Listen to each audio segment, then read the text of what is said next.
There's a very visceral quality to his conducting, and he gets a heck of a response. Yeah. The orchestra really played for him. That's fantastic. So it was great to see. Great to hear.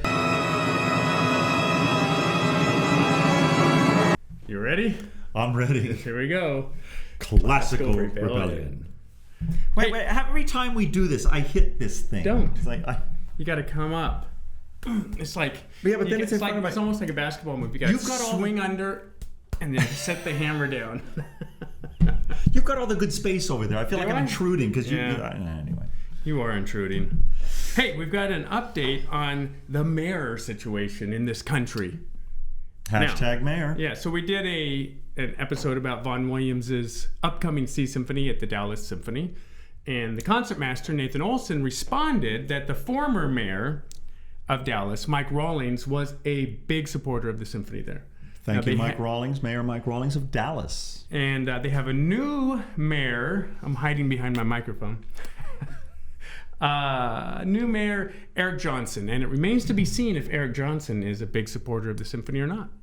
Hashtag Mayor Eric Dallas. Johnson. Oh, right. Mayor Eric Johnson. All right. Hashtag Mayor Eric Johnson. Get out to the Dallas Symphony. Go to the Vaughan Williams. You've got one of the great concert halls available in the United States today acoustically. The Meyerson looks incredible, has a reputation for acoustics. Yeah. Huge reputation. All right, so what are we talking about? What do you want to start with? Well, one of the programs that you mentioned is an upcoming program with the Pacific Symphony. Okay. Under Carl St. Clair. Yep. And I was just there. I was there for their season opening concert, the Beethoven Choral Fantasy, the Egmont Overture, and the Carmina Burana, which I just heard at San Bernardino. And I thought, okay, now I'm going to get to hear it in a larger hall, with a larger orchestra and a larger chorus. And I want to tell you, it was not disappointing. Oh, really? The Pacific Symphony is a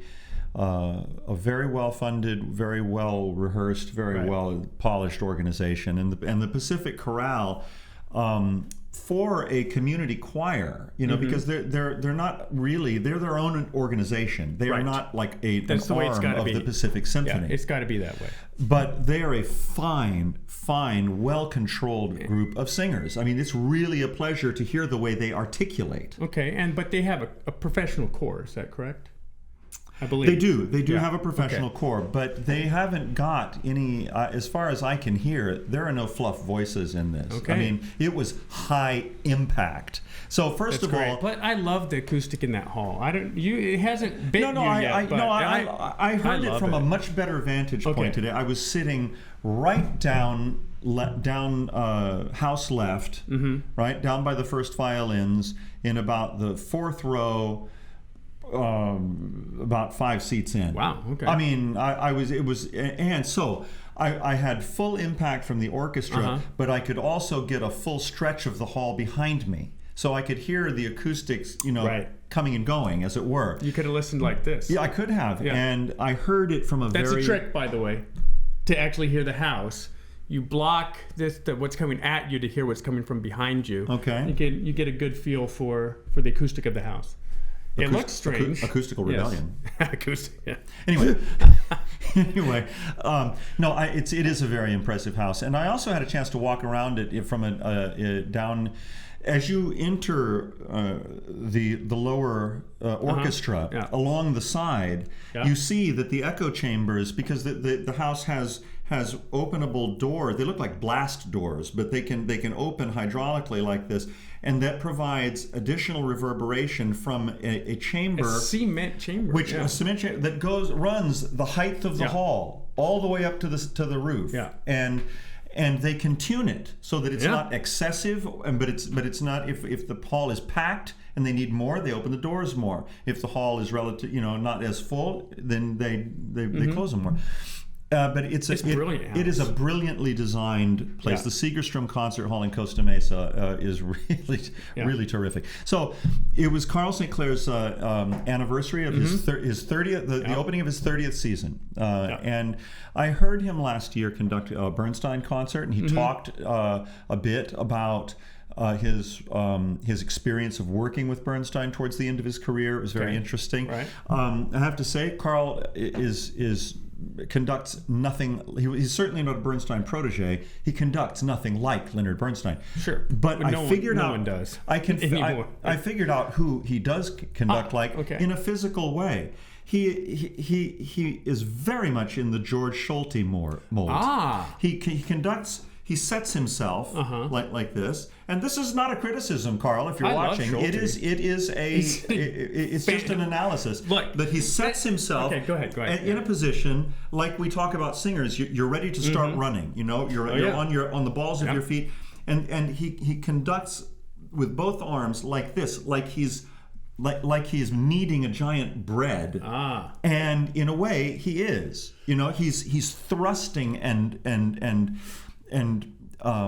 kneading with the real, you know, the dough of the music. Sure. There's a very visceral quality to his conducting, and he gets a heck of a response. The orchestra really played for him. That's fantastic. So it was great to see. Great to hear. The Egmont was brilliant. What fun! Yeah. I'd never actually heard it live before. Yeah. And I have a classical rebellion confession to make. I had never heard the choral fantasy. I didn't know. I've heard.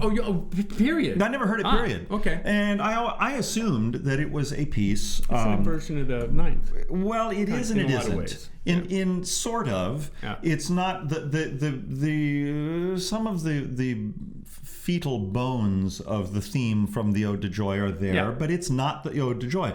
What it is a series of variations. I assumed it was a piece for choir and piano because I always heard about the piano part. Yeah. But it's actually for full orchestra, and then the with piano throughout. Yeah. What it is, in a way, is a mini piano concerto based on variations with chorus at the end. Yeah. And it's a really wonderful why not? piece. And I have to say, the Pacific Chorale sang it so well. The orchestra played it so well, and the pianist was a man named, I believe it's Brian Pasternak. And there's an interesting story about this. Years ago, decades ago, Carl Sinclair was conducting for the first time the Beethoven Choral Fantasy, and it was out here in California. And he at the last minute he realized he was going to have to dismiss his pianist because it was not satisfactory, and so he knew Mr. Pasternak, and he called him in Florida and said, "Hey, what are you doing?" About 3:00 in the morning. "What are you doing tomorrow?" And he said, "Nothing." He said, "Well, you want to come play the choral fantasy?" And he said, and Pasternak said, "Yeah, but I've never played it before. I've heard it a lot, and I've watched it rehearsed. So I've studied the part, but I've never actually played it." Hasn't put it in his fingers. "I don't care. Come on out to California." So he flew him out there. He arrived about 10:00 in the morning and played it in the evening, and he's been his choral fantasy pianist ever since. Sure. And I have to say, he came out. Mr. Pasternak looks a bit like a modern Camille Saint-Saëns. He has a rather squarish beard, and he's sort of. He's a very calm older gentleman. He sort of looked at the audience rather bemusedly and bowed slightly like that and sat down. But he played with verve and panache. Yeah. He gave it he was rising off the seat. He played it like a soloist. Look, you got to back that beard up. He did. Yeah. He did. You can't wear that beard. I felt like I was in the presence of someone who really had known that piece from of old, and he did. Yeah, and it was a beautiful experience. Wonderful concert. Thank you very much. Yeah. So coming up, maybe we'll get up there for this Tchaikovsky. I don't know. It depends what else is on the schedule.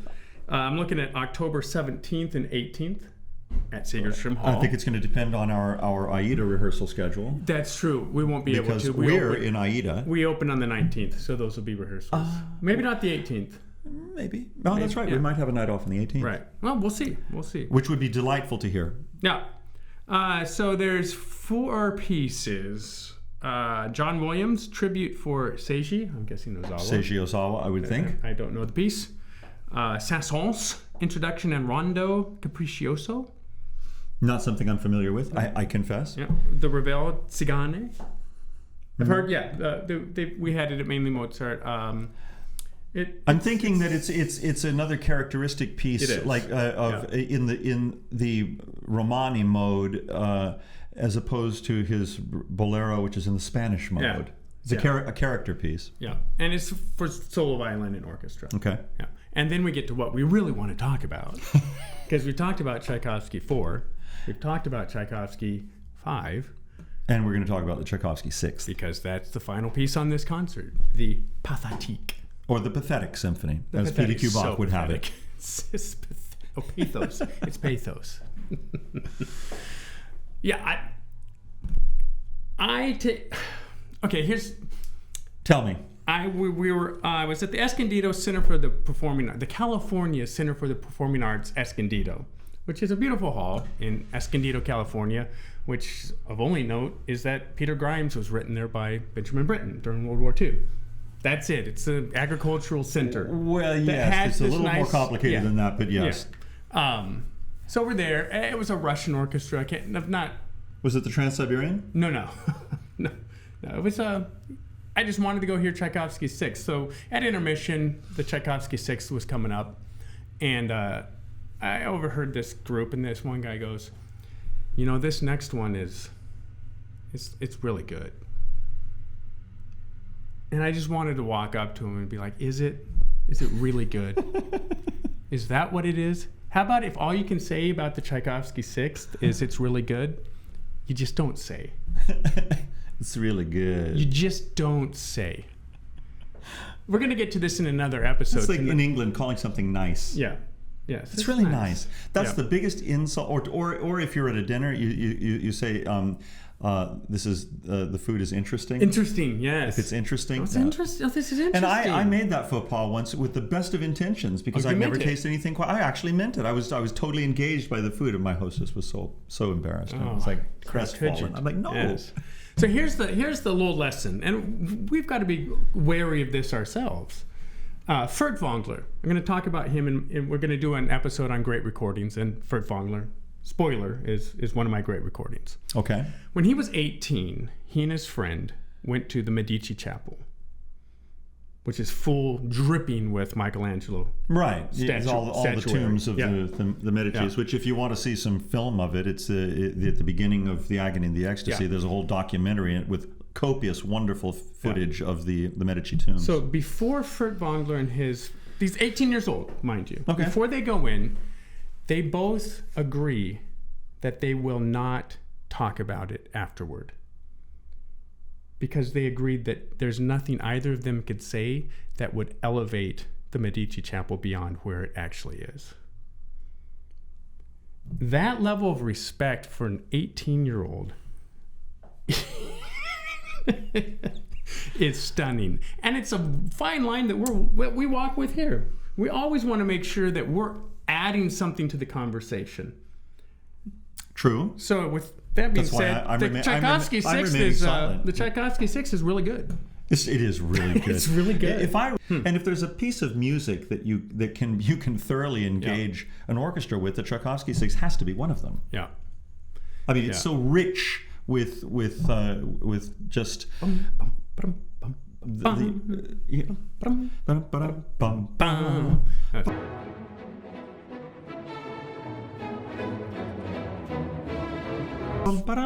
Yeah. I mean, the way it comes to such a crashing conclusion, the thing there's always speculation about his death, which was within a week or two of the premiere of this piece. It's inconclusive.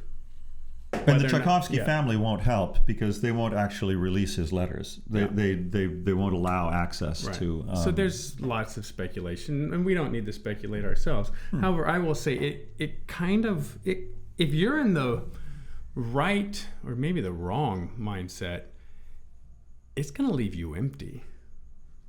If you come in there and you're kind of down, a little bit blue. Watch out, man. Watch out. It's going to take whatever you have left. But at the same time, if you come in and you're kind of on an upswing, it's a totally different thing at the end. It's more of a release. It's more of just a evaporation of attachment, I would say. Well, I mean, I can only, as you say, we can only speculate about it. So, I mean, whatever the case, it's it's difficult to say that Tchaikovsky's first first, second, and third symphonies are repertoire staples, but 4, 5, and 6 are. 4, 5, and 6. There's nothing more popular. So no. Yeah. And we're going to be touching on the violin concerto shortly, and Yes. I've got a few things to say about that we are. too. So don't miss that. That's going to be a fantastic program. And again, hashtag Costa Mesa Mayor. Costa Mesa Mayor. Yeah. Hashtag Costa Mesa Mayor. And hashtag Classical Rebellion.